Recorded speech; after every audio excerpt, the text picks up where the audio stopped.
જો તમારી પાસે વાહન છે તો આગળના સમયમાં તમારે સરકારને 25,000 રૂપિયા આપવાના છે. આ વાત હું હવામાં બિલકુલ નથી કરી રહ્યો, કારણ કે હવે તમારે સરકારને વ્હીકલ ફિટનેસ સર્ટિફિકેટના નામે 25,000 રૂપિયા આપવા પડી શકે છે, અને પણ દંડ સ્વરૂપે. પરંતુ કયા વાહનો માટે લાગુ પડે છે અને કઈ રીતે આખી પ્રોસેસ થવાની છે, જાણીશું આજના ખાસ વિડીયોમાં.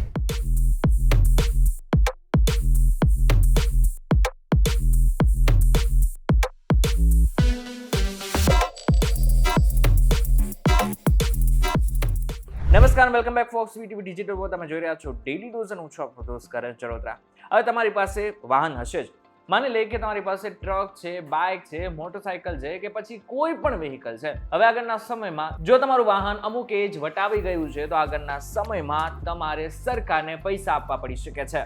રોડ ટ્રાન્સપોર્ટ મંત્રાલયે સેન્ટ્રલ મોટર વ્હીકલ રૂલ્સમાં 5મો સુધારો કર્યો છે. સૌથી મોટો ફેરફાર તો એ કરી નાખ્યો છે કે આગળના સમયમાં જેના ઉપર 15 વર્ષ બાદ જે દંડ લાગતો હતો એ હવે 10 વર્ષ બાદ જ લાગવા માંડશે. એટલે 10 વર્ષ પૂરા થતા જ તમારી ગાડી હાઈ ફી કેટેગરીમાં આવી જશે. હવે ગાડીઓને 3 ગ્રુપમાં વહેંચી નાખવામાં આવી છે. પહેલો પ્રકાર, પહેલો ગ્રુપ, એટલે કે જે ગાડીની ઉંમર 10 થી 15 વર્ષની છે.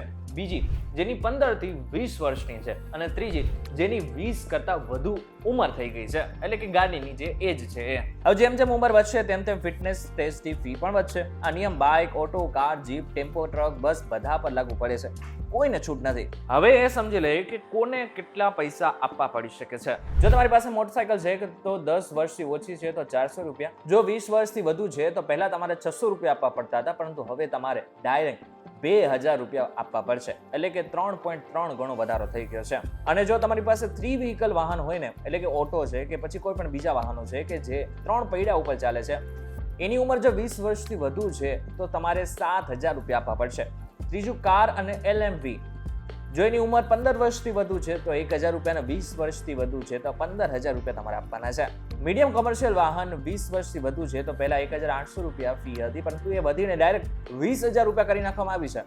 અને આગળ મોટા ટ્રક, બસ, એવી વાહનો માટે 20 વર્ષથી વધુ છે તો પહેલા 2,500 રૂપિયા ફી હતી, પરંતુ હવે તે ડાયરેક્ટ 25,000 રૂપિયા થઈ ગઈ છે. એટલે કે જૂના કોમર્શિયલ વાહન ચલાવવા માટે તમારે હવે બહુ બધા રૂપિયા આપવા પડશે. હવે તમને જણાવી દો કે શા માટે થઈને આ નિર્ણય લેવાની જરૂર પડી. તમને જણાવી દો કે આ નિર્ણય લેવા પાછળ 3 કારણ જવાબદાર છે. સૌથી પહેલું કે જો જૂના વાહનો માર્કેટમાંથી હટી જશે અને એની ઉપર ફી લાગશે તો આગળના સમયમાં વાહનો જૂના ચાલશે નહીં. બીજું, અકસ્માતો ઘટશે. ત્રીજું મહત્વનું, પોલ્યુશન ઘટશે, એટલે કે પ્રદૂષણ ઘટશે. આની સાથે સાથે રોડ સેફ્ટી પણ વધશે. ત્યારે હવે આગળના સમયમાં તમારે શું કરવાનું છે? સૌથી પહેલા તો તમારી ગાડીની ઉંમર તપાસી લો. આ બાદ ફિટનેસ સર્ટિફિકેટની મુદત જુઓ. જો 10 વર્ષ પૂરા થવાના હોય તો હવે વધુ ખર્ચ માટે તૈયાર રહો. અને જૂની કોમર્શિયલ ગાડી હોય તો નવી ગાડી કે સ્ક્રેપેજ પોલિસી વિશે વિચારો. પરંતુ જો મહત્વની વાત તો એ છે કે આ જે નિયમ છે એ 18 નવેમ્બરથી જ લાગુ થઈ ગયો છે. એટલા માટે થઈને આગળના સમયમાં તમને વધારે કોઈ તકલીફ ન પડે એટલા માટે થઈને આ વિડીયો બનાવવાની મારે જરૂર પડી છે. પરંતુ વિડીયો પસંદ આવે તો વિડીયોને તમારા મિત્રો સાથે શેર કરજો. જેની ગાડી 10 વર્ષ કે વધુ ઉંમરની થઈ ગઈ છે એમની સાથે શેર કરી નાખજો, જેથી એમને પણ ખબર પડે કે આગળના સમયમાં એમને કેટલો ખર્ચ વધારે થવાનો છે.